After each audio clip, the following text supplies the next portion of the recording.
할렐루야. 오늘은 예수님께서 부활하신 날입니다. 아멘. 네. 여러분 죽으셨습니까? 죽어야 부활을 경험할 수 있습니다. 죽지 않은 자는요, 부활의 기쁨을 누리지 못합니다. 자기를 부인하고 자기 십자가를 지고 예수님의 제자의 삶을 살아가는 자들은 날마다 나는 죽노라 라고 하면서 내가 죽어야 내 안에 예수님이 사십니다. 내 맘대로 내 뜻대로 살겠다 하는 사람들은 예수님을 알지 못하는 자들입니다. 네. 그리고 내 맘대로 내 뜻대로 살겠다 하는 사람들은 사단하고 한 통속이 되어져서 그렇게 하나님을 대적하는 자입니다. 그러면서도 미혹의 영 가운데 사로잡혀서 바리새인처럼 서기관처럼 독사의 자식들아 라고 하는 그런 책망을 듣고 있으면서도 자기의 현 주소를 알지 못하고 있는 것이 그 모습이라는 거죠. 그래서 우리는 첫째로 내가 죽어야 됩니다. 내가 죽어야 예수님이 사십니다. 아멘. 내가 죽지 않으면 나는 원하지 않지만 이 육의 소욕이 성령을 죽입니다. 육의 소욕이 성령을 대적합니다. 이 육의 소욕은 교만 덩어리입니다. 죄 덩어리입니다. 내가 죽지 않으면 나는 원하지 않지만 하나님을 앞장서서 대적하는 그런 앞잡이 노릇을 하게 됩니다. 그렇기 때문에 먼저 여러분들은 첫째로 내가 죽어야 됩니다. 다른 말로요, 회개하라 천국이 가까이 왔느니라. 날마다 우리는 회개해야 돼요. 자, 말씀을 먼저 찾겠는데요. 요한복음 20장 11절부터 18절 말씀, 요한복음 20장 11절부터 18절의 말씀입니다. 한 목소리를 함께 봉독하겠습니다. 마리아는 무덤 밖에 서서 울고 있더니 울면서 구부려 무덤 안을 들여다보니 흰옷 입은 두 천사가 예수의 시체 뉘었던 곳에 하나는 머리편에 하나는 발편에 앉았더라. 천사들이 이르되 여자여 어찌하여 우느냐. 이르되 사람들이 내 주님을 옮겨다가 어디 두었는지 내가 알지 못함이니이다. 이 말을 하고 뒤로 돌이켜 예수께서 서 계신 것을 보았으나 예수이신 줄을 알지 못하더라. 예수께서 이르시되 여자여 어찌하여 울며 누구를 찾느냐 하시니 마리아는 그가 동산지기인 줄 알고 이르되 주여 당신이 옮겼거든 어디 두었는지 내게 이르소서. 그리하면 내가 가져가리이다. 예수께서 마리아야 하시거늘 마리아가 돌이켜 히브리 말로 라보니 하니 이는 선생님이라 말이라. 예수께서 이르시되 나를 붙들지 말라. 내가 아직 아버지께로 올라가지 아니하였노라. 너는 내 형제들에게 가서 이르되 내가 내 아버지 곧 너희 아버지 내 하나님 곧 너희 하나님께로 올라간다 하라 하시니 막달라 마리아가 가서 제자들에게 내가 주를 보았다 하고 또 주께서 자기에게 이렇게 말씀하셨다 이르니라. 아멘. 아멘. 자, 여기 보면요, 이제 마리아가 무덤 밖에 서서 울고 있습니다. 왜 울고 있을까요? 그렇죠. 예수님이 십자가에 못 박혀서 돌아가셨는데, 그런데 이제 그 3일 만에 찾아간 거예요. 그리고는 뭘 기대하고 갔어요? 죽은 시체를 기대하고 갔습니다. 마리아는요, 살아있는 예수님을 만나려고 무덤에 간 게 아니라 죽어있는 예수님을 만나려고 갔어요. 근데 내가 만나고자 하는 그 죽은 예수님은 그곳에 없었습니다. 내가 생각하는 그 알라딘 램프의 예수님은 없었던 거예요. 내가 기대했던 그 예수님은 없는 겁니다. 그러자 이 마리아는 뭘 선택했어요? 우는 거예요. 울고 있어요.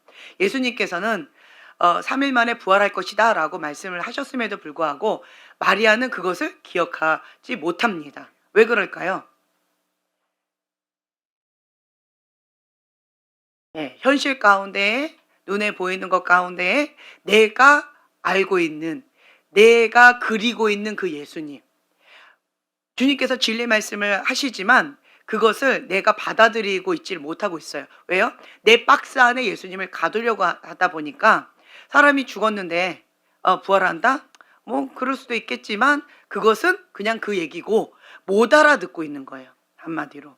그래서 마리아는 예수님을 사랑했고 예수님을 무덤까지 찾아갔고 돌 맞아 죽을 것을 각오하고 그렇게 목숨 걸고 사랑은 했지만, 그리고 자기에게 있는 가장 소중한 거 향유값을 깨뜨렸지만 예수님이 누군지는 잘 알지 못했다라는 거죠.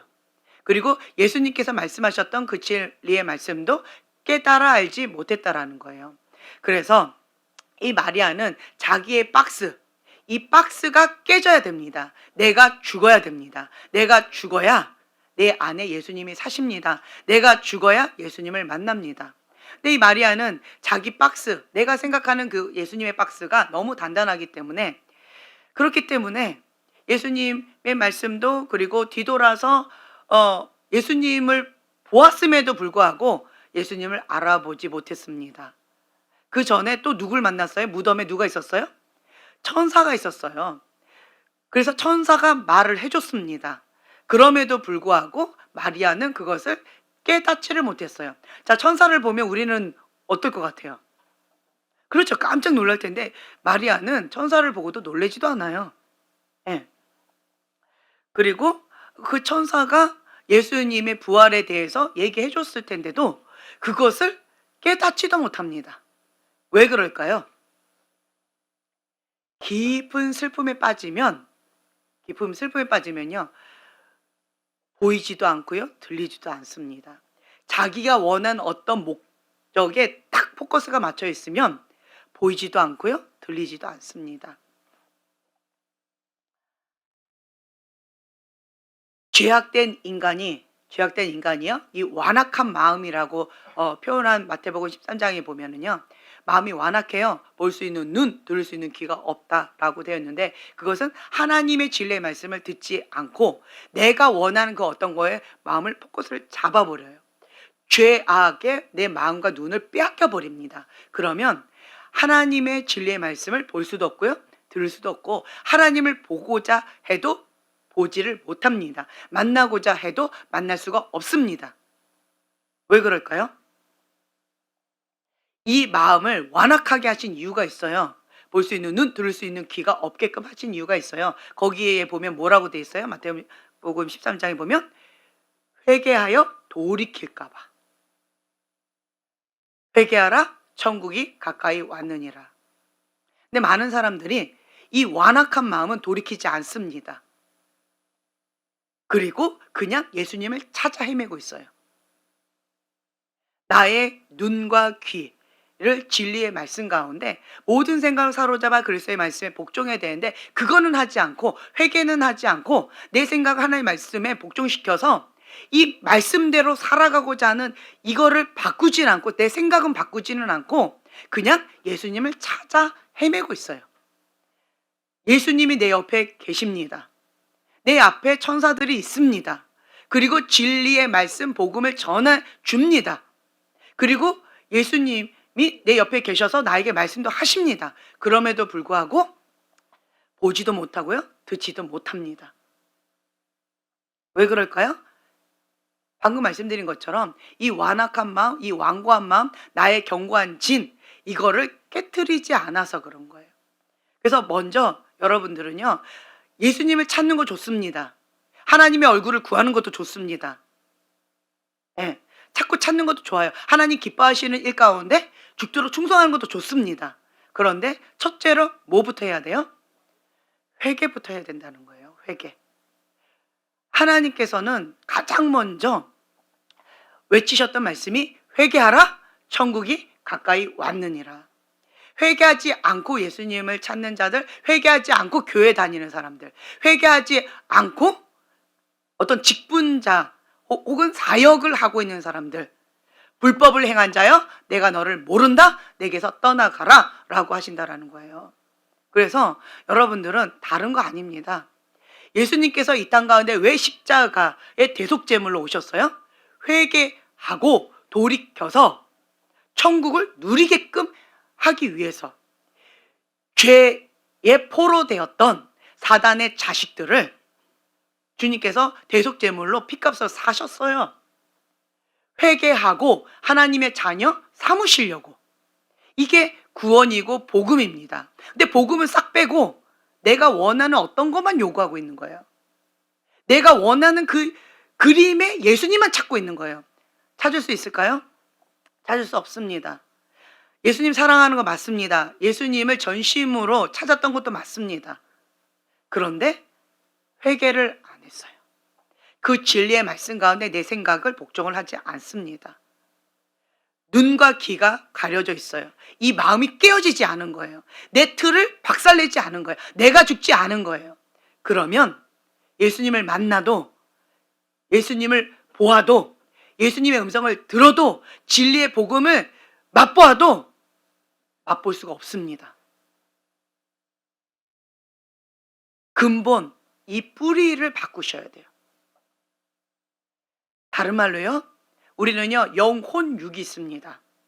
영혼육이 있는데 여러분들 계속 말씀드리지만 여러분들 이렇게 보잖아요. 보면 겉모습은 뭐 그럴싸해 보이고 뭐 이렇게 저렇게 하나님 앞에 열심히 특심인 것 같이 보일 수 있습니다. 사람은 속일 수 있고요, 나 스스로도 속일 수 있습니다. 사람들한테 뻔질하게 거창하게 말은 할 수 있습니다. 아, 내가 지금 현재 이런 것 때문에 작전 기도하고 있어. 내가 이런 것 때문에 지금 하나님 앞에 기도하고 있어. 골방에서 기도하고 있어. 철회하면서 기도하고 있어. 혹은 내가 기도원에서 금식하고 있어. 뭐 기타 등등 여러 가지 포장해서 말할 수 있습니다. 그런데 주님께서는요, 그러한 자들 보고 뭐라고 말씀하시냐면, 바리새인과 서기관들, 겉은 화려합니다. 그리고 하나님의 이름으로 성전에서 살고 있어요. 그런데 뭘 안 바꿨어요? 마음을 돌이키지 않았어요. 뭘 바꾸지 않았어요? 생각을 바꾸지 않았습니다. 뭘 바꾸지 않았어요? 내 근본, 이 죄된 죄성을 하나님 앞에 회개하지 않은 거예요. 그랬을 때 예수님께서는 독사의 자식들아 라고 말씀하시는 거예요. 너 안에 독이 가득하다. 회칠한 무덤이다. 네 안에 썩은 것들이, 죽은 시체가 가득하다. 겉만 화려하게 하려고 하지 말아라. 누굴 속이려고 하느냐라고 말씀하시는 거예요. 사람은요, 사람한테 잘 보이고 싶어요. 사람한테 인정받고 싶어요. 그래서 이 속은 관리하지 않고요, 겉만 포장하는 거예요. 겉만 뻔지르하게 하고 있는 거예요. 왜 여러분들 지금 기도 출석 도장 찍어요? 예배 출석 도장 찍어요? 말씀 출석 도장 찍어요? 왜 그런 거예요? 좋은 습관을 만드는 거지, 속이 물이 포도주가 되려면 이거는 회개해야 돼요. 예수님의 말씀이 살아서 내 안에 역사하셔야 돼요. 그런데 마리아는 죽은 예수님을 찾아 헤맨 거예요. 회칠한 무덤 바리새인과 서기관은 누구를 섬긴 거예요? 죽은 하나님을 섬기는 거예요. 죽은 무덤을 가지고 겉만 뻔질하게 하는, 무덤을 가지고 운반하는 자예요. 왜요? 살아있는 하나님을 믿는 자가 아니에요. 살아 역사하시는 예수님을 믿는 자가 아니에요. 바리새인과 서기관들은 죽은 하나님을 믿는 자들인 거예요. 그러니까 나도 죽은 무덤을 가지고 죽은 무덤으로, 죽은 무덤의 성전에 살고 있는 거예요. 근데 이름은 거룩한 성전이다라고 하지만 그 성전은 죽은 하나님이요, 죽은 무덤을 가지고 있는 사람이 섬기고 있는 그 집은 무슨 집일까요? 죽은 무덤의 집이에요.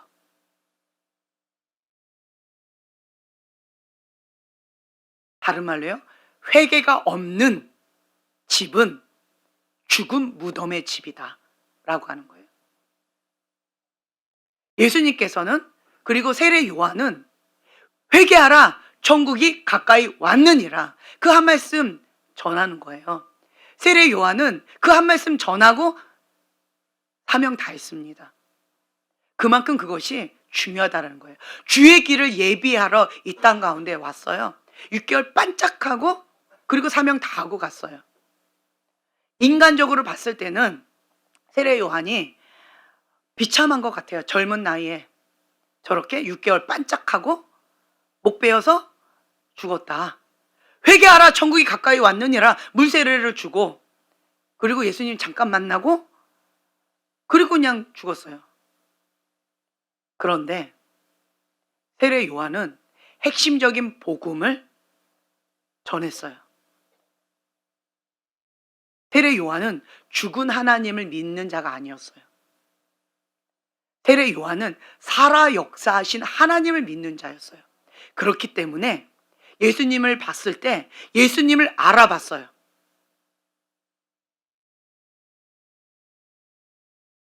친척이었잖아요. 그런데도 그 예수님이 하나님의 어린 양이라는 건 몰랐어요. 인간 예수를 알았을 뿐이었어요. 그냥 인간 예수였어요. 그냥 친척이었을 뿐이었어요.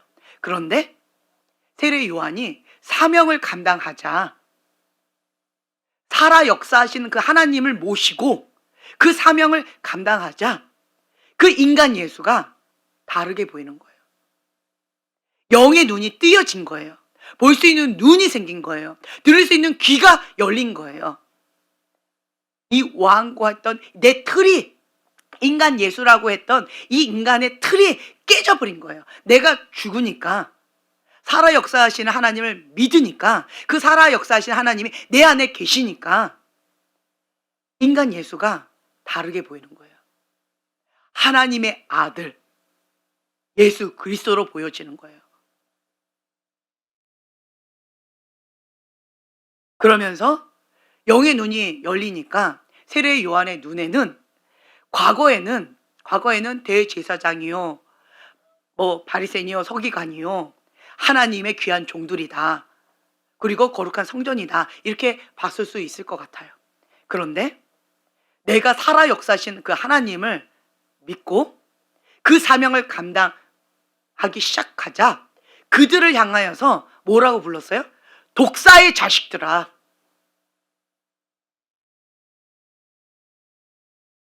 얘기하는 거예요. 속은 죽은 무덤을 가지고 있으면서 겉만 세례받아서 구원받으려고 하느냐?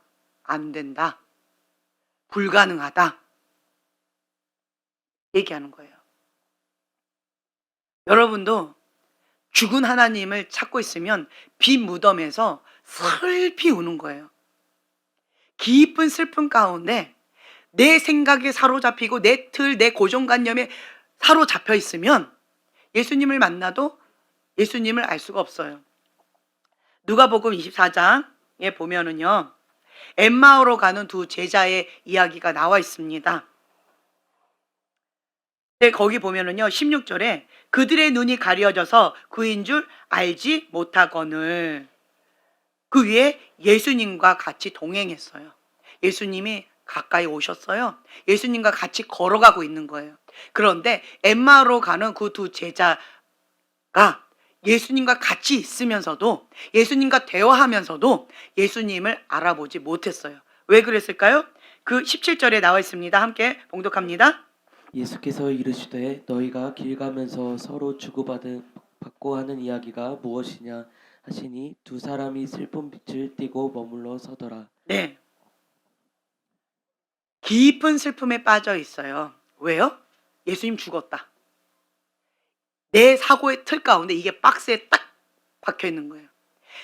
예수님의 진리의 말씀을 내가 받아들였다라고 한다면 나를 하나님 안에 집어넣어야 돼요. 그런데 내 박스 안에 예수님의 말씀을 집어넣더니 예수님 죽었다. 그래서 슬프다. 3일 만에 부활한다. 이거는 없는 거예요. 그렇게 얘기는 하셨어도 그것이 내 마음 가운데 생명의 말씀을 와닿지 않은 거예요. 그러니까 내 박스 안에 예수님은 그냥 죽었어요. 그 깊은 슬픔, 내가 알고 있는 이 박스 안에 예수님, 그 예수님밖에 모르는 거예요. 그 인간 예수님밖에 모르는 거죠. 이 인간의 한계점 가운데에서 이 깊은 슬픔 가운데 죽은 예수님을 논하고 있습니다. 죽은 자를 논하고 있는 거예요. 그리고 내가 죽은 그 예수님을 따라다녔던 그 제자로서 어떻게 해야 될지 어디로 가야 될지 모르는 상황 가운데 그냥 깊은 슬픔으로 그냥 터벅터벅 가고 있는 거죠. 근데요, 나중에 예수님께서 30절, 31절에 보면은요, 떡을 축사하시고 나눠 주십니다. 하나님의 말씀, 생명의 말씀을 먹고 나니까 눈이 밝아져 그인 줄 알아보았더라. 아멘. 예. 그래서 우리는요, 하나님의 말씀, 생명의 말씀을 먹어야 됩니다. 그 살아있는 하나님의 말씀이 내 안에 들어와서 역사하시면 눈이 밝아져 귀가 들리기 시작하는 거예요. 그 예수님의 말씀 들었을 때 우리의 마음이 뜨겁지 아니하더냐. 이제야 깨닫기 시작한다라고 하는 거예요. 자, 본문으로 다시 돌아옵니다. 요한복음 1장 보면 15절 함께 봉독합니다. 예수께서 이르시되 여자여 어찌하여 울며 누구를 찾느냐 하시니 네, 여자여 어찌하여 울며 누구를 찾느냐. 마리아는요, 누굴 찾고 있었어요? 그렇죠, 죽은 예수님을 찾고 있었어요. 예수님의 말씀 가운데 살아 계신 예수님을 찾아야 되는데, 부활하신 예수님을 찾아야 되는데, 나를요, 하나님 그 뜻의 기준에 맞춰야 돼요. 가인이 왜 예배 드렸을 때 하나님께서 흡양하지 못하셨어요? 하나님의 그 뜻 가운데 맞추지 않고요, 내 기준에 하나님을 맞추려고 했어요. 하나님 흡양하지 못하십니다. 그처럼 마리아도요, 예수님의 그 진리의 말씀에 나는 죽을 것이다, 너희들의 모든 죄를 다 짊어지고 어린 양의 피값으로 너희들을 구원하기 위하여서 내가 죽을 것이다, 그러나 3일 만에 부활할 것이다, 그리고 나중에 성령 보낼 것이다, 진리의 말씀을 다 전하셨습니다. 그러나 이 마리아는요, 그 말씀을 못 알아듣고 있어요. 왜 못 알아들어요? 내 박스 안에는 이게 뭔 말인지 못 알아듣는 거예요. 내 기준에 하나님 말씀을 여기다 끼워 맞추려고 하니까 깨달을 수가 없어요. 그 말씀이 뭔지 경험을 안 해봐서 뭔지 모르는 거예요. 장님은요, 태어나서부터 장님은 한 번도 빨간색을 보지 못했기 때문에 아무리 빨간색을 설명해도요, 빨간색이 뭔지 못 알아들어요. 여러분, 방언에 대해서 내가 경험하지 못했을 때는 방언 아무리 설명해도요, 못 알아듣습니다. 성령의 기름 부음, 성령의 임재, 하나님의 임재, 이거를 맛보지 않은 사람은요, 아무리 설명을 해도요, 못 알아듣고요, 자기의 지식의 박스 안에 그것을 자꾸 증명하면서 이론적으로 뭔가 해보려고 애쓰고 힘써버려요. 경험할 수 있을까요? 이해할 수 있을까요? 신앙은요, 믿음은 이해되는 것이 아니에요. 내가 죽어야 됩니다. 내 박스를 깨야 돼요. 내가 죽어야 내 안에 예수님이 사십니다.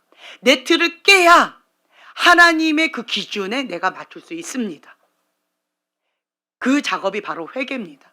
회개하지 않은 자는요, 예수님을 만날 수가 없어요. 회개하지 않은 자는요, 아무리 애쓰고 힘써도 주님과 하나 되기가 어렵습니다. 그래서 주님은요, 회개하라, 천국이 가까이 왔느니라, 이 말씀을 하시는 거예요. 십자가에 주님께서 못 박혀 돌아가셨습니다. 어디에서 우리를 구원하기 위해서? 죄입니다. 죄에서 구원하기 위해서 예수님께서는 십자가에 단번에 죽으셨어요. 그런데 지금 교회 다니고 있는 우리는 여전히 죄와 친구하고 살고 있습니다. 예수님이 그것 때문에 죽으셨는데 그것 때문에 이 땅 가운데 오셔서 고난받고 핍박받고 조롱받고 그것 때문에 오셨는데 인간인 죄인은 여전히 죄와 친구하고 있고 여전히 죄를 사랑하고 있고요. 여전히 죄를 쫓아 헤매고 있습니다. 여전히 이 죄악 가운데 눈을 빼앗기고 생각을 빼앗기고 마음을 빼앗기고 몸도 빼앗겨 죄의 종로로 타고 있습니다. 자기를 부인하고 이걸 못하고 있어요.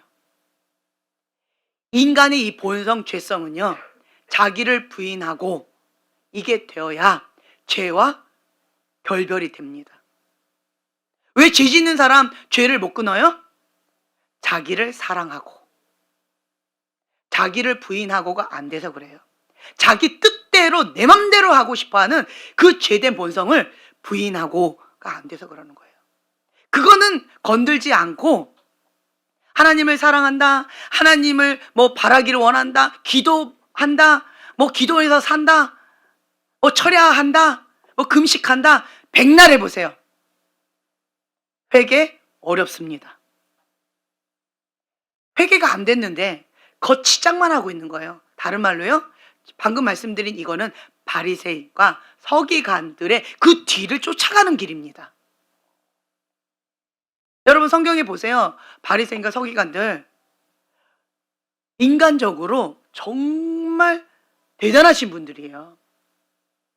겉으로 존경받을 만한 인간으로서 탁월하신 분들입니다. 여기에 나와 있는 이 모세의 율법을 철저하게 지키고 있는 그러한 분들이에요. 우리는 그분들처럼 그렇게 못 지키고 있어요.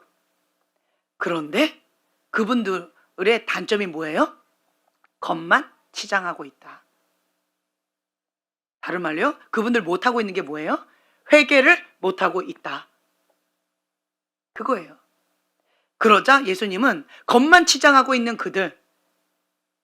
그들에게 독사의 자식들아, 회칠한 무덤이다 라고 말씀하시는 거예요. 우리는요, 겉만 치장해서는 안 돼요. 그리고 예수님께서 말씀하십니다. 바리새인과 서기관들, 그들이 하고 있는 그 겉으로 하는 그 의로운 삶, 그거 너네들도 해야 된다. 근데 먼저 선행해야 될 것이 있다라고 하는, 그거 무시하는 게 아니에요. 먼저 선행해야 될 것이 있다. 그게 뭐예요? 회개하라는 거죠. 회개가 뭐예요? 내 안에 예수님이 주인 된 삶, 나는 죽고 예수님이 왕으로 통치하는 삶 살라는 거예요. 여기를 거룩한 성전으로 가꾸라는 거예요. 이게 먼저 되고 속을 먼저 하고 회개하고 그리고 겉도 아름답게 치장해라 라고 하시는 말씀이에요. 속이 예수님이 계시는데, 성령님이 계시는데 썩은 열매 맺을 수 있을까요? 더러운 열매 맺을 수 있을까요?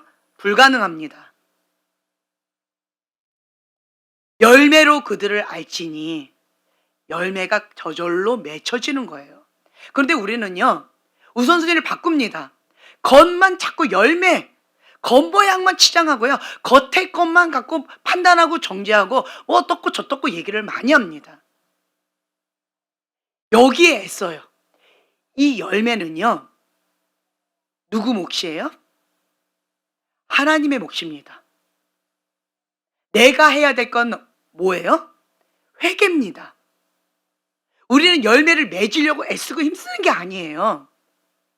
우리가 해야 될 영역과 하나님이 하시는 영역을 구분하셔야 돼요. 근데 많은 사람들이 바리새인과 서기관의 길을 따라가는데 왜 그러냐? 하나님이 행하실 것을 자기가 하려고 애써서 그런 거예요. 내가 해야 될 영역은 이거는 무관심한 거예요. 방치시키는 거예요. 우선순위가 바뀌어버리는 거예요. 그래서 나는 원하지 않지만 바리새인과 서기관처럼 독사의 자식, 회칠한 무덤, 그 길을 여전히 가고 있다라고 하는 거예요. 그거 원하지 않잖아요. 예수님 믿고 지금 현재 나름대로 헌신하고 지금 이렇게 하고 있는데, 그런데 예수님께서 독사의 자식들아 라고 형제님한테 얘기한다면 어떠실 것 같아요? 심판대 앞에 딱 섰는데, 그렇죠, 마음이 무너질 것 같아요. 나름대로 주님 앞에 나 애쓰고 힘썼는데 예수님 믿겠다고 결단하고 내가 나름대로 대가 지불하면서 오늘도 가평에 가서, 그렇죠? 네, 그렇게 하는 건데 왜 하는 거예요? 하나님 위해서 하는 거잖아요. 그렇게 열심히 특심으로 뭔가 하는 건데, 그런데 독사의 자식, 회칠한 무덤, 불법을 행한 자야, 내가 너 모른다 라고 해버리면 그것처럼 비참한 게 어디 있을까요? 그것처럼 무너지는 거, 이것처럼 배신감과 이 절망감과, 근데 하나님 심판대 앞에서 그 얘기를 들었을 때는 회개할 기회가 있어요, 없어요? 없습니다. 그때는 없어요. 지금은요, 있습니다. 여러분 기억하세요. 바리새인과 서기관들 뭘 못했어요? 회개를 못했습니다. 회개를 못했어요. 다른 거는 다 흉내냈습니다. 다른 거 다 흉내냈어요. 그런데 딱 한 가지만 못했어요. 회개를 못했어요. 사단, 하나님에 대해서 압니다. 예수님에 관하여 압니다. 하나님을 섬겼던 천사였습니다. 영광의 천사였어요. 찬양하던 천사였어요. 그래서 영의 세계를 누구보다 잘 압니다. 그런데 이 사단은 뭘 못해요? 회개를 못합니다.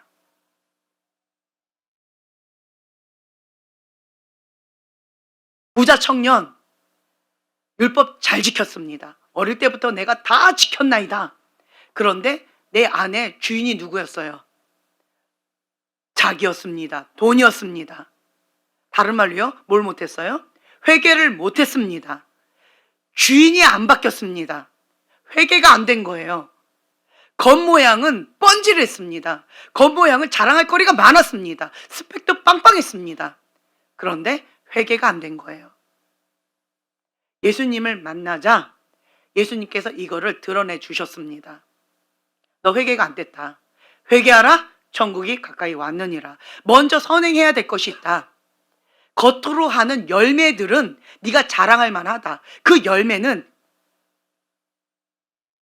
이 주인이 안 바뀌었는데 열매가 그렇게 됐다. 뭐로 열매 맺은 거예요? 자기 의입니다. 자기 열심으로 한 겁니다. 자기 자랑이 됩니다. 우선순위가 뒤바뀌면 이게 엉망진창이 됩니다. 내가 볼 때는 이런 열매들을 이렇게 맺었습니다 라고 예수님한테 자랑스럽게 내밀었는데, 예수님은 그 열매 썩은 열매다. 회칠한 무덤이다.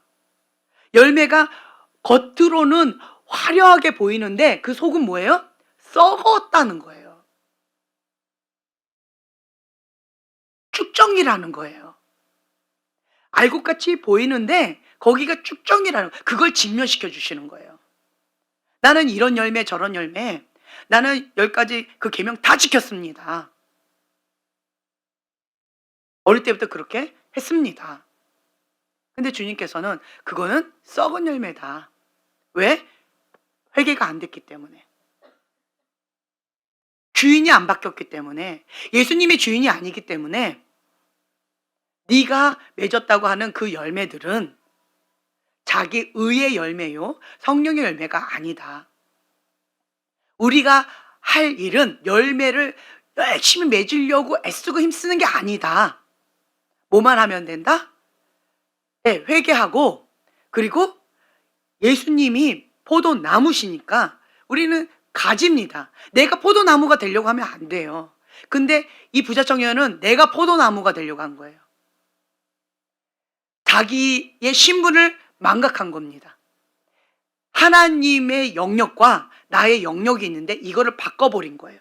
내가 포도나무처럼 열매를 맺으려고 한 거예요. 나는 뭐예요? 포도나무 가지입니다. 가지는 예수님한테 딱 달라붙어야 살아요. 가지는요, 예수님으로부터 생명을 먹어야 삽니다. 하나님의 말씀을 내 안에 먹어서 살아 역사하시는 그 하나님의 말씀이 내 안에 살이 되고 피가 되어야 내가 살 수가 있고, 그걸로 말미암아 열매를 저절로 맺히게 되어집니다. 열매는요, 저절로 맺혀지는 거예요. 자기 의가 아니라는 거죠. 내가 맺으려고 하는 게 자기 의라는 거예요. 이거는 저절로 맺혀진다. 누구 영역이에요? 하나님의 영역이다.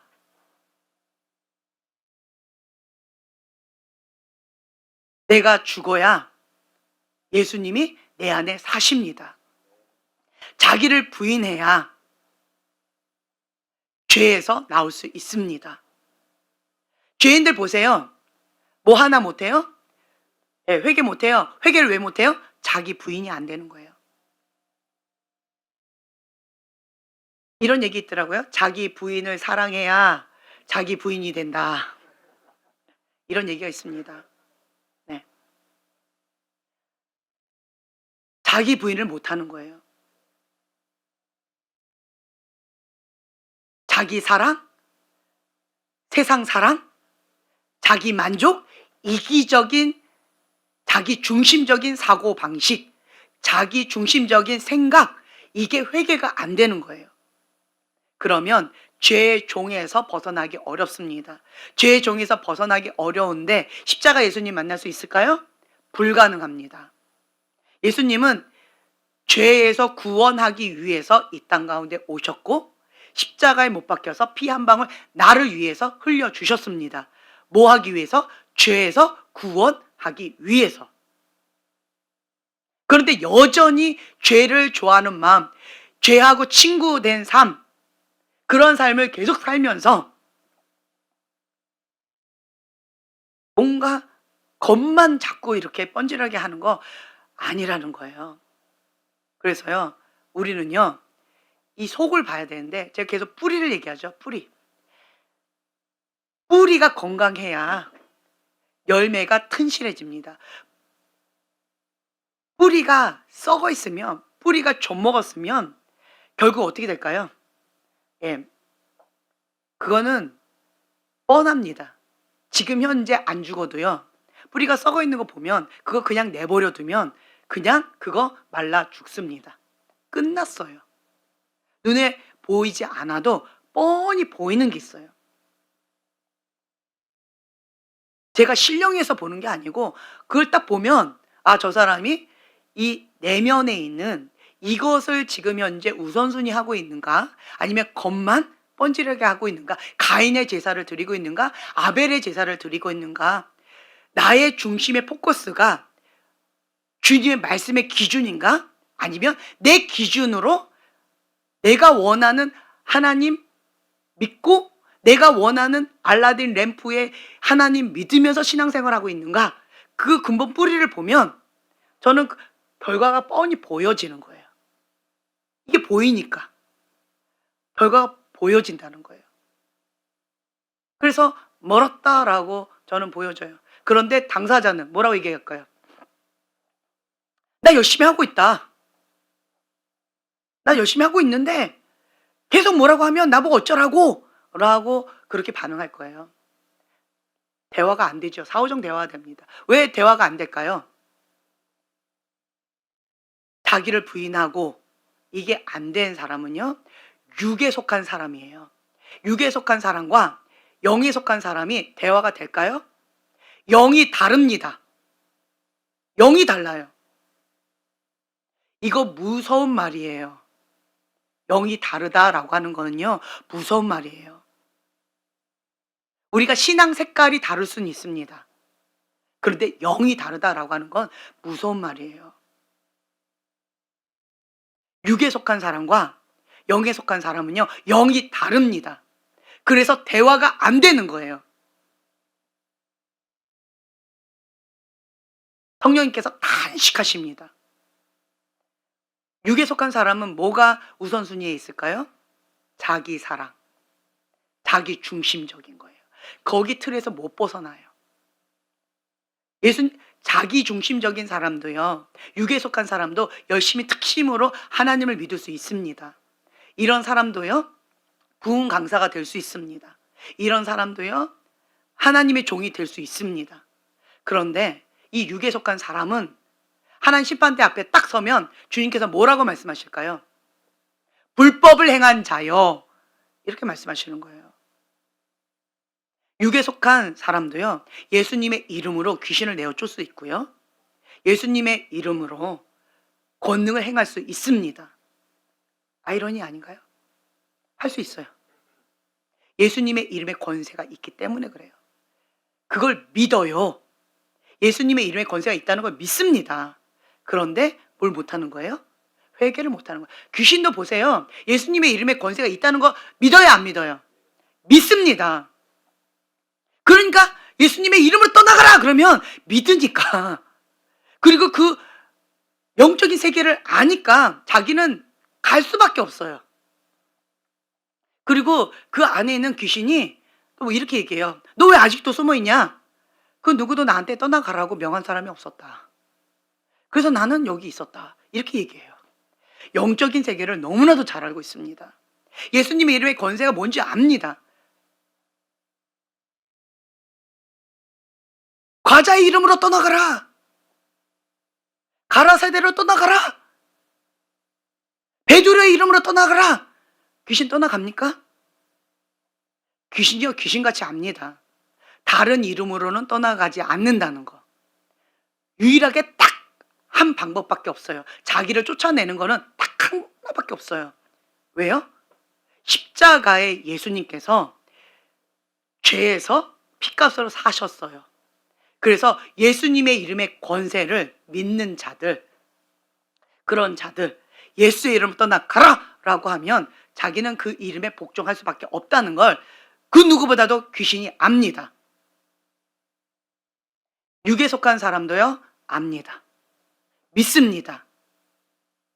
지식적으로 압니다. 성경도 암송합니다. 그런데 뭘 못해요? 회개를 못합니다. 첫째로 우리가 회개하고 그 다음에 1단계를 하고 그 다음에 회개하라 천국이 가까이 왔느니라. 회개하고 천국을 누리고 그 다음에 다른 것들을 하셔야죠. 근데 요것만 빼고 그 다음에 다른 거예요. 복음을 전하기 위해서 나는 기도합니다. 나는 복음을 전하기 위해서 5개 국어를 합니다.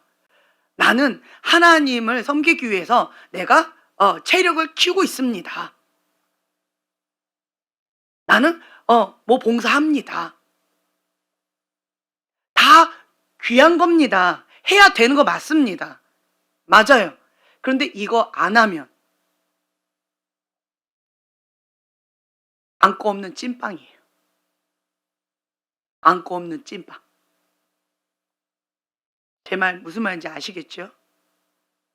그래서 여러분들은요, 먼저 첫째로 자기 자신을 보셔야 돼요. 너무 슬픈 일이 있어요. 예수님께서 제자들에게는 비유로 말씀하시고 그 비유가 어떤 뜻인지 가르쳐 주시는데, 다른 사람들한테는 비유로 말씀하시고 그것을 설명해 주지 않으세요. 그러면서 이렇게 말씀하십니다. 왜 우리에게는 하시는데 왜 저들한테는 저렇게 하십니까? 왜 비유로 말씀하십니까? 왜 그래요? 그렇죠. 회개가 안 된 독사의 자식들인데, 바리새인과 서기관들인데, 회개가 안 돼 있는 저들이 돌이켜서 그 말씀을 받고 구원받을까 봐. 저주 아닐까요? 저주입니다. 가장 큰 은혜가 뭘까요? 회개의 영이 있는 자. 가난한 심령이 있어야 돼요. 왜 회개를 못하게 하실까요? 바리새인과 서기관들은 마음이 가난할까요? 교만할까요? 교만하지요. 교만한 자는 누가 대적하세요? 하나님이 대적하시는 거예요. 그 교만한 자들이 회개하고 돌이킬까 봐 볼 수 있는 눈, 들을 수 있는 귀를 막아버리시는 거예요. 그게 저주입니다. 미련한 자인 거예요. 그게 저주입니다. 육에 속한 사람한테 제가 아무리 얘기하지요, 못 알아듣습니다. 제가 소리치면서 화를 내면서 말을 해줘도요, 육에 속한 사람은요, 못 알아듣습니다. 제가 너무너무 마음이 아파요. 그런데도 못 알아들어요. 그러면서 주님께서 이 말씀을 주시는 거예요. 교만하다. 마음이 강박하다. 볼 수 있는 눈, 들을 수 있는 귀가 없다. 왜요? 그 안에 그 교만한 마음. 왜 그래요? 불의를 좋아하는 마음. 진리를 거부하는 마음. 그래서 미혹의 영 가운데 잡혀 있는 거예요. 미혹의 영 가운데 잡혀 있는 사람은요, 아무리 얘기해줘도 못 알아들어요. 아무리 뭐 어떻게 막 해도 안 돼요. 그리고 이 사람은 자기가 옳다고 생각하고 자기 소견대로 자기가 믿는 알라딘 램프의 하나님을 주장하면서 그냥 멸망의 길로 갑니다. 그것만큼 미련한 게 없는 것 같아요. 예수님이 왜 이 땅에 오셨는지, 죽었다가 왜 부활하셨는지, 그걸 여러분들 깊이 묵상하셔야 돼요. 나의 주인 되려고 오신 거예요. 죄를 끊어버리라는 거예요. 죄를 좋아했던 그 마음을 회개하라는 거예요. 어떤 사람 이렇게 보면요, 뿌리가 썩어 있어요. 죄를 많이 먹었어요. 죄를 좋아하는 마음 가운데 그거를 안 돌이켜요. 그럼 뿌리가 썩어 있어요. 그리고 가지치기만 하고 있고 열매만 자꾸 이렇게 포장만 하고 있어요. 열매 포장. 겉으로 볼 때는 막 화려한 열매처럼 이렇게 엄청나게 커요. 근데 속은 썩어 있어요. 뿌리가 썩어 있으니까. 예수님의 포도나무에 접붙임 바 돼 있지 않고 내가 포도나무인 것처럼 착각하면서, 그러면서 자기 의로 열심히 열매를 맺고 있으니까, 그리고 열매만 자꾸 포장하고 있어요. 가지치기만 열심히 하고 있어요. 그리고는 이렇게 얘기합니다. 가인처럼 똑같이 얘기해요. 가인의 길을 가는 거예요. 열심히 특심으로 내가 하나님 앞에 예배를 드렸습니다. 내가 1년 농사한 것 같고 내가 하나님 앞에 예배 드렸는데 왜 하나님 안 받으시고 내 거는 안 받으시고 왜 저 사람 것만 받습니까? 왜 나는 이렇게 하시고 왜 저렇게 하십니까? 하나님을 판단하고 정죄하고 하나님께 원망하고 불평하고 하나님한테 내 뜻에 왜 안 맞춰주냐? 왜 하나님이 나의 기준에 왜 안 들어오냐? 하나님한테 책망하는 거예요. 이것만큼 교만이 없습니다. 우리는 피조물이에요. 내가 죽어야 예수님이 사십니다. 나를 버려야 성령님이 내 안에 거하십니다. 내 기준, 내 박살 내셔야 돼요. 하나님의 그 기준에 나를 맞춰야 돼요. 하나님께서는 이렇게 말씀하셨어요. 세상에 미련한 자들, 세상에서 어리석은 자들, 그런 자들을 들어 쓰신대요. 그런데 그런 사람들이요, 사울 왕처럼 왕이 되었을 때 내가 올챙이적 시절 기억을 못하고 내가 한 것처럼 내가 그 왕위를 지키려고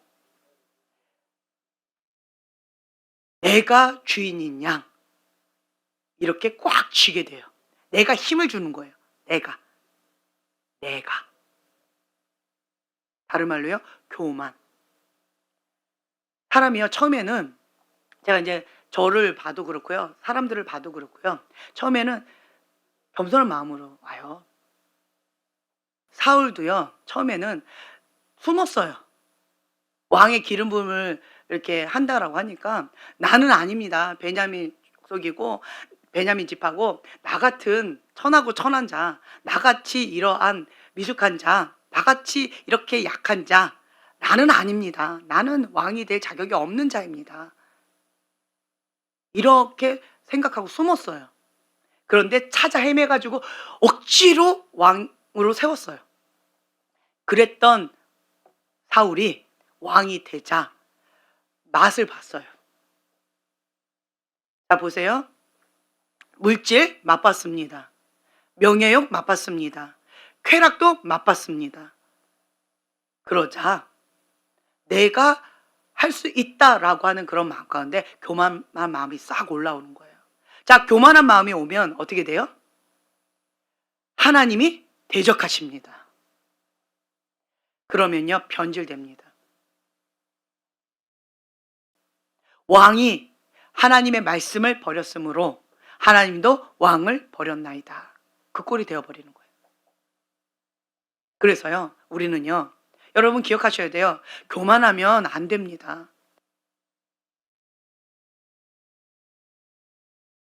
그래서 우리가 고백할 수밖에 없는 건 뭐냐면 예수님이 주인입니다 라고 하는 회개가 먼저 되어져서 왕의 통치를 먼저 받으시고요. 그리고 성령께 민감하셔야 돼요. 성령께 민감하려면 기도 외에는 없습니다. 분별을 하려면요, 말씀이 뿌리가 단단하려면 말씀의 기반이에요. 말씀의 기반, 이 말씀이 단단해야 돼요. 말씀이 뿌리예요. 말씀이 약해버리면, 썩어버리면 생각이 썩어요. 생각이 썩어버리면 눈 뺏기고, 그리고 마음 뺏기고 행동 뺏기는 거는 시간 문제입니다. 말씀이 우리 생각 가운데 사로잡혀야 돼요. 이게 먼저 돼요. 뿌리가 건강해져야 됩니다. 거기 안에 우리가 단단하게 성령께 민감하셔야 돼요. 기도하면 내 안에 양심이요, 민감해져요. 내 안에 양심이 민감해지고, 그리고 내 안에 계신 성령님께 민감해지면서 성령님께 순종하는 거. 내가 죽어야 순종이 가능합니다. 자기를 부인해야 성령님과 동행하는 삶을 살아갈 수가 있어요. 우린 두 가지를 다 취해야 돼요. 네, 그러면서 가는 거예요.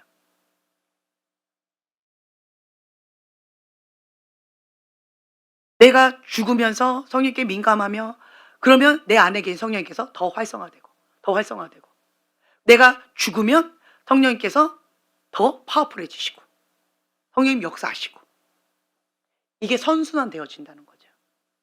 그리고 말씀을 내가 먹었으면 먼저 그 말씀을 내가 살아내야 되고. 그래서 주님께서는요, 말씀을 내가 살아낸 것만 열매가 맺혀지는 거예요. 말한 거가 내가 아닙니다. 많은 사람들이 미혹에 잡혀 있는데 내가 말한 게 나라고 착각을 하고 있는 거예요. 아니에요. 내 속을 들여다보세요. 내가 진정 원하는 그 한 가지. 네가 원하는 그 한 가지가 뭐냐? 라고 주님께서 말씀하실 때 여러분 뭐라고 말씀하실래요? 너가 원하는 그 한 가지가 뭐냐? 네 소원 뭐냐? 라고 질문하시면 뭐라고 하실래요? 정말 외양간에 소가 없어도, 팜파스가 망해도, 할렐루야, 아내가 배신해도 주여 아이들이 막 거시기 해줘도, 네, 참 쉽지 않죠. 하박국에 나와 있는 그 말씀처럼 예수님이 나의 전부입니다, 예수님이면 충분합니다 라고 하는 그 고백이 내 안에 있어야 돼요. 하나님은요 정말 질투의 하나님이세요. 1계명 지키면요 나머지 9계명 지킬 수 있어요. 나 외에 다른 신을 두지 않는 거예요. 오직 하나님 한 분만을 목숨을 다하여 힘을 다하여 뜻을 다하여 마음을 다하여 주 여호와 하나님 한 분만을 사랑하면, 그러면 나머지 9계명은요 지킬 수 있어요. 하나님 한 분만을 섬기면, 사랑하면. 그렇죠? 그래서 예수님이면 충분합니다 라고 하는 그 고백, 이게 되어질 때까지 주님께서는 질투의 하나님이세요. 근데 어떤 사람은 내가 죄 지었는데도 하나님이 아무런 처벌을 안 하세요. 자, 그러면 그 자식은 누구 자식일까요? 여러분, 슬퍼하셔야 돼요. 그런데 그거를 기뻐하는 거예요. 내가 죄 지어도 하나님 벌하지 않네? 죄 지어도 괜찮네? 그러면 죄를 더 짓죠. 이게 미혹의 영입니다. 하나님이 왜 처벌을 안 하셨어요? 왜 책망을 안 하셨어요? 왜 안 하셨어요? 왜 내버려 두세요? 죄를 짓고 있는데도. 왜 안 하고 계세요? 얘기해 보세요. 하나님의 자녀는 하나님이 책망하십니다. 가만히 내버려 두지 않으세요. 그런데 내가 죄를 너무 좋아하면 미혹의 영에 사로잡혀서 하나님 보이지도 않고요. 들리지도 않고 그냥 죄 가운데 내가 스스로 들어가 버리는 거예요. 그래 놓고 하나님이 나를 책망 안 했다라고 자기 합리화하는 거예요. 왜 그럴까요? 죄를 짓고 싶으니까. 왜 그럴까요? 죄를 회개할 마음이 없으니까. 그렇게 자기 합리하면서 죄의 늪에 스스로 들어가는 거예요. 하나님은요, 자기 자녀 내버려 두지 않습니다. 반드시 책망하십니다. 그런데 본인이 그거를 거부한 거예요. 스스로 눈과 귀를 닫아버린 거예요. 왜요? 죄를 짓고 싶어하는 그 욕망 가운데 사로잡혀서 스스로 하나님을 버리고 떠난 거예요. 자, 그렇게 되어지면 이제는 사단에 잡혀버렸어요. 자기가 원하는 대로, 자기의 소원대로 하나님 책망 안 하십니다. 왜요? 이제는 스스로 사단 자녀로 자기가 스스로 들어갔기 때문에, 하나님의 영역을 떠났기 때문에. 그러면 이제 더 이상 하나님 책망 안 하십니다. 그게 저주입니다. 그게 가장 큰 저주입니다. 그럼 뭐 해야 돼요? 회개하고 돌이켜야죠. 철저하게 가슴을 찢으면서 주님 앞에 회개하고 돌이켜서 주님 앞에 돌아와야죠. 근데 이 사람은 그걸 못해요. 왜 그럴까요? 교만입니다. 교만. 제가 왜 하나님이 교만한 자, 유일하게 하나님께서 대적한다라고 나와 있는 게 있어요. 그게 뭐예요? 교만이에요. 교만한 자는 이렇게 돼버려요. 교만한 자는요, 하나님이 대적해버리세요. 그게 저주입니다. 하나님도 못 말리는 교만한 자, 그 누구도 감당이 안 됩니다. 제가 그때 깨달았어요. 딱 보고, 교만하구나. 손을 뗍니다. 방법이 없어요. 교만하면요, 볼 수 있는 눈, 들을 수 있는 귀가 없고 마음이 완악해서 방법이 없어요. 하나님이 대적하고 있는 자예요. 하나님이 대적하는 자하고 같이 있으면 같이 하나님 앞에 벌 받는 거예요. 미련합니다. 떨어져요. 손 뗍니다. 방법이 없어요. 언제까지요? 박살 날 때까지, 깨질 때까지. 그래서 하나님께서 인생의 고통을 허락하십니다. 여러분들 봤을 때 이 빈무덤, 또 다른 차원으로 또 빈무덤을 우리가 바라볼 수 있는데요. 내가 원했던 그것이 있어요. 내 소원. 그런데 그거가 비어버렸어요. 텅 비어버렸어요. 내 야망, 내 욕심, 내가 원했던 어떤 소원, 내 꿈, 내 비전, 내가 원하는 어떤 거, 그거를 추구하면서 내가 여기까지 달려왔어요.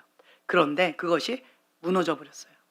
다른 말로요, 그때 표현한 것처럼 이삭이 박살나 버렸어요.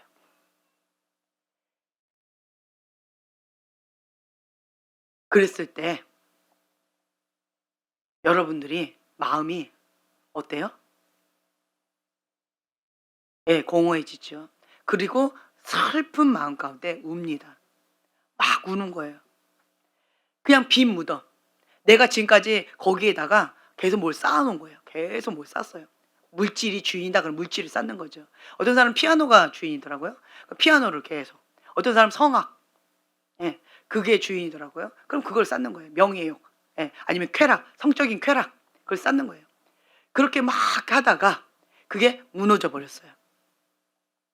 그랬을 때 내 마음이 무너지면서, 그러면서 하나님 앞에 이렇게 원망하는 거죠. 주님, 내가 하나님을 어떻게 섬겼는데 하나님 내 사업을 이렇게 망하게 하십니까?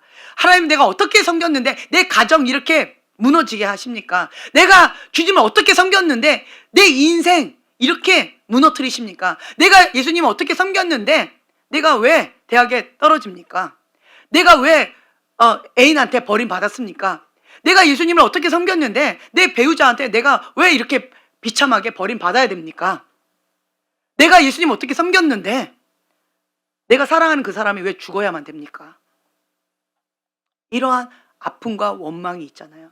내가 왜 이런 거를 당해야만 합니까? 이 고통을 내가 왜 당해야 됩니까? 내가 왜 성폭행을 당해야 됩니까? 내가 왜 이러한 파산을 당해야 됩니까? 이런 아픔이 있잖아요. 그렇죠? 근데 여러분, 그것 자체는요, 하나님이 허락하신 거 아니에요. 그건 누가 준 거예요? 사탄입니다. 그건 사탄이 준 거예요. 그런데 무엇을 통하여? 죄의 문을 통하여. 죄의 문을 통하여 사단이 그걸 줬어요. 근데 하나님이 그걸 허락하십니다. 왜 허락하셔요? 그 고난을 통하여 뭘 끊기 위해서? 그렇죠. 베드로전서 4장 1절부터 3절 좀 띄워주세요. 자, 함께 봉독합니다. 그리스도께서 이미 육체의 고난을 받으셨으니 너희도 같은 마음으로 갑옷을 삼으라. 이는 육체의 고난을 받은 자는 죄를 그쳤음이니 그 후로 다시 사람의 정욕을 따르지 않고 하나님의 뜻을 따라 육체에 남을 때를 살게 하려 함이라. 너희가 음란과 정욕과 술 취함과 방탕과 향락과 무법한 우상 숭배를 하여 이방인의 뜻을 따라 행한 것은 지나간 때로 족하도다. 네, 아멘. 하나님의 포커스는 뭐예요? 구원입니다. 죄에서 구원하시는 거예요. 이 고난을, 인생의 폭풍을 허락하신 이유가 있습니다. 하나님 주신 건 아닙니다. 죄의 대문이 열려서 사단이 합법적으로 들어와서 그러한 것을 한 거예요. 그러나 하나님은요, 그것마저도 전화위복 시켜주시는 거예요. 구원의 역사하심의 기회로. 그래서 하나님, 왜 내가 이렇게 질문하시면 대답이 없습니다. 답이 없어요. 주님 앞에 좋은 질문을 해야 좋은 대답이 와요. 주님, 내가 이러한 고난을 당했습니다. 내가 이렇게 비참하게 짓밟혔습니다. 이러한 상황 가운데 내가 밑가부러졌듯이 까부러졌습니다. 내가 사랑하는 사람이 죽었습니다. 내가 배신당했습니다. 내 가정이 무너졌습니다. 내 사역이 박살났습니다. 내 사업도 부도났습니다. 파산했습니다. 길바닥에 내 안게 생겼습니다. 죽을 병에 걸렸습니다. 기타 등등. 이러한 상황 가운데 내가 처해 있습니다. 이 상황, 주님, 이게 나의 현실인데 어떻게 하길 원하십니까? 주님, 이것을 어떻게 사용하길 원하십니까? 이 상황에서 내가 어떻게 하길 원하십니까? 저렇게 기도하는 거예요. 질문해 보세요. 그러면 주님께서는 말씀하세요. 하나님의 관점은요, 영혼 구원이에요. 내가 죄를 끊고 죄에서 구원받기를 원하시는 거고요. 나를 통하여서 우리 집안이 죄를 끊고 구원받기를 원하시는 거예요. 나를 만나는 자가 죄에서 구원받기를 원하는 거예요. 예수님 만나기를 원하는 거예요. 다른 말로요, 치유받은 치유자로서 하나님께서 내 아픔과 내 상처와 내 고통도 전화위복 시켜주셔서 사용하기를 원하시는 거예요. 내가 주님 앞에 이렇게 했어요. 왜 하필이면 납니까? 주님, 왜 내가 이런 걸 당해야 됩니까? 라고 했을 때, 내가 비참하게 울부짖었을 때 주님께서, 내가 깊은 슬픔에 있으니까 나밖에 안 보여요. 자기 연민, 자기 슬픔 가운데 나밖에 안 보여요.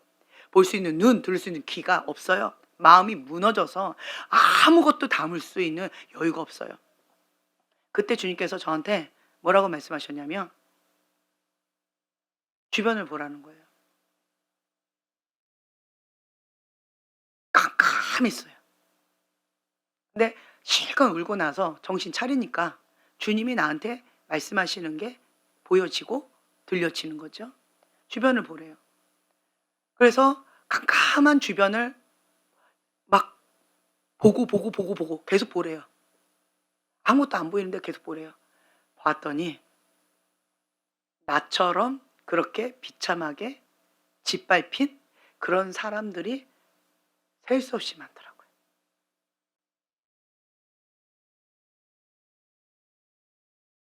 너가 그들의 해답이 되어주라는 거예요. 모세처럼 내가 아팠던 그 아픔의 그 영역에서 내가 그들을 도와줄 수 있다라는 거예요. 치유받은 치유자로 하나님이 나를 그들에게 보내기를 원하신다는 거죠. 도와주라는 거예요. 너가 지금 현재 겪고 있는 그 아픈 고통, 저 많은 사람 이미 겪고 있다. 그런데 그 누구도 그들을 도와줄 자가 없다는 거예요. 그들을 그 죄에서 건져줄 자가 없다는 거예요. 너가 그들의 해답이 되라는 거예요. 너가 그들이 예수님 만나게끔 안내하는 자 되주라는 거예요. 예수님의 신부로서 단장하는, 주의 길을 예비하는 신랑의 친구가 되어주라는 거예요. 그때 제 마음은, 그럼 나는요? 나는 뭐예요? 그럼 주님 뭐라고 말씀하세요? 나는 없다. 비참하죠? 나는 없다예요. 자기를 부인하고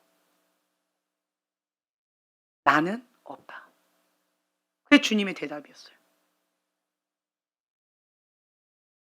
그리고 주님은 저한테 내가 있지 않니? 이렇게 말씀하세요. 인간 지연이는 나는 없고요. 예수님만 내 안에 사십니다. 아멘. 내가 있지 않니?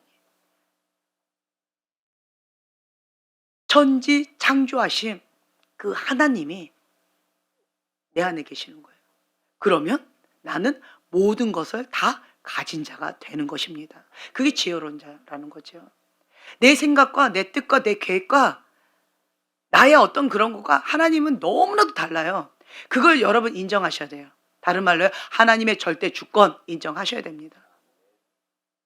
하나님을 알아가면 알아갈수록요, 갭이 정말 크구나. 그걸 느낍니다. 하나님은 내 생각의 박스 안에 들어갈 수가 없는 분이구나. 내가 하나님의 플랜에 들어가야지. 여기 조그만 여기에 하나님을 집어넣을 수 없는구나. 내가 죽어야 내 안에 예수님 사십니다. 내가 죽어야 예수님을 만납니다. 교만한 자는 미혹의 영 가운데 자기 소견대로, 자기 옳은 대로 멸망의 길로 갑니다. 하나님하고 상관없이 갑니다. 그런데 이 사람들도요, 가인과 같이 하나님을 사랑하는 사람이에요. 그런데 누구 중심으로? 자기 중심으로. 그리고 이 사람을 뭘 못한 거예요? 자기 부인을 못한 거예요. 이 사람을 뭘 못하는 거예요? 회개를 못하는 거예요. 그 차이밖에 없어요. 이 사람은 교만한 거예요. 그 차이밖에 없어요. 우리가 이 멸망의 길로 따라가면 안 되잖아요. 그렇죠? 예수님께서 이 땅에 오신 그 목적과 부활하신 목적, 이거를 분명히 인지하시고 그걸 내 걸로 취하셔야 됩니다. 2024년도 이제는 그거를 양보하지 마세요. 내가 2024년도에는 예수님과 함께 내가 죽고 예수님과 함께 부활의 권능 가운데 예수님이 나의 주인으로 모시고 회개하고 천국을 누리는 삶, 권능의 삶, 승리하는 삶, 거룩한 삶, 구별된 삶, 거룩함을 지키라. 아멘. 하나님이 기뻐하신 그 뜻 가운데 죽기까지 순종하면서 그 말씀의 뿌리 견고하게 내리고, 우린 두 개를 다 하셔야 돼요. 한쪽을 치우셔서는 삐딱하게 될 수밖에 없어요. 그렇죠? 그렇기 때문에 우리는 그 어느 쪽도 함부로 말하지는 마세요. 함부로 말하는 것 자체가 교만입니다. 우리는요, 이쪽에서도 배울 게 있고요, 이쪽에서도 배울 게 있어요. 지혜롭게 하셔야 돼요. 장단점 다 있습니다. 너가 섰는 줄 아느냐? 넘어질까? 조심하라는 거예요. 그래서 항상 우리는 뭐 해야 돼요? 겸손. 겸손이에요. 평생 우리는 겸손의 겉옷 입고 그냥 주님 앞에 엎드려서 여호와를 경외하는 마음으로 주님 옷자락 붙잡고 있으면, 그러면 우리는 천국은 갑니다. 천국 가고 난 다음에 상급이 있고, 천국 간 다음에 집이 있고, 천국 간 다음에 예수님과 뭐 친밀한 관계 있고, 그렇죠? 천국 가야죠. 이거 해야 천국 갑니다. 천국 안 가고 쌍급 쌓는 거, 천국 안 가고 뭐 엉뚱한 짓 하는 거, 마귀의 길을 가는 것이고, 가인의 길을 가는 것이고, 사울 왕의 길을 가는 거예요. 여러분, 분명히 아셔야 돼요. 예수님을 기다렸던 10명의 처녀 가운데 50대 50입니다. 내가 미련한 처녀가 될 것인지 지혜로운 처녀가 될 것인지, 그것은 여러분들이 결단하셔야 돼요. 자기를 부인하고 자기 십자가를 지고 예수님의 제자의 길을 가는 거고요. 다시 오실 예수님을 기다리면서 천국의 소망을 두고, 그리고 우리는 등불과 깨끗한 그릇에 기름을 준비하고 깨어서 기도하는 거예요. 그리고 내 안에 양심 끄지 마세요.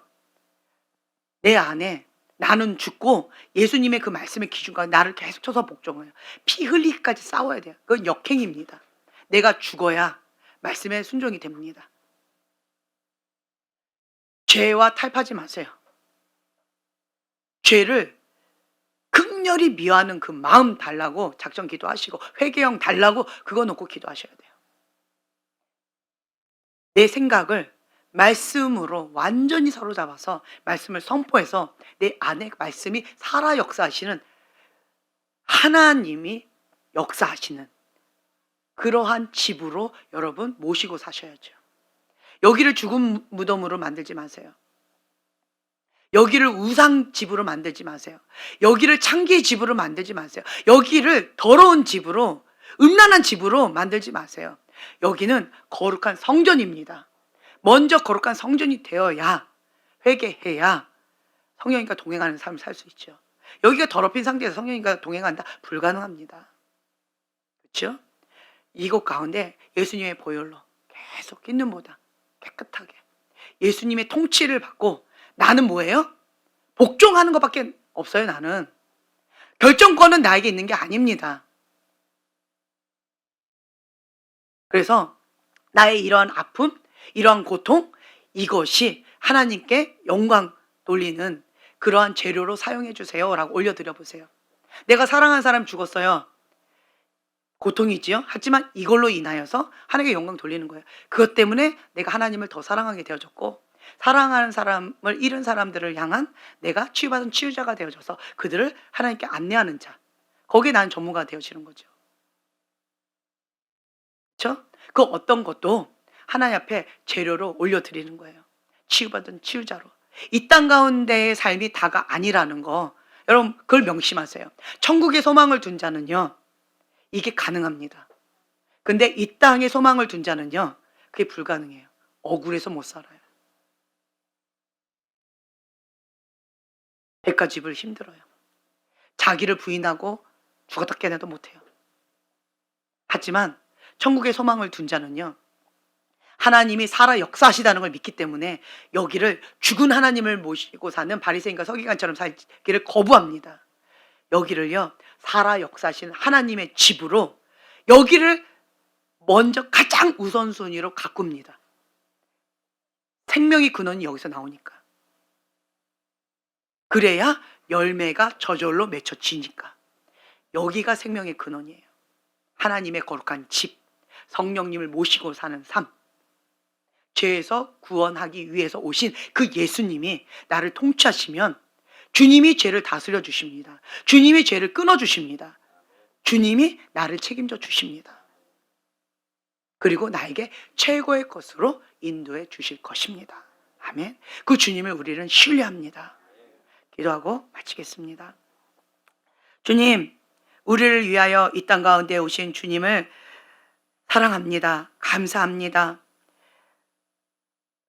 죄인으로서 죽을 수밖에 없는 우리를 위하여 피 한 방울 흘려주셨고 그 피로 말미암아 우리를 하나님의 자녀 삼아 주셔서 감사합니다.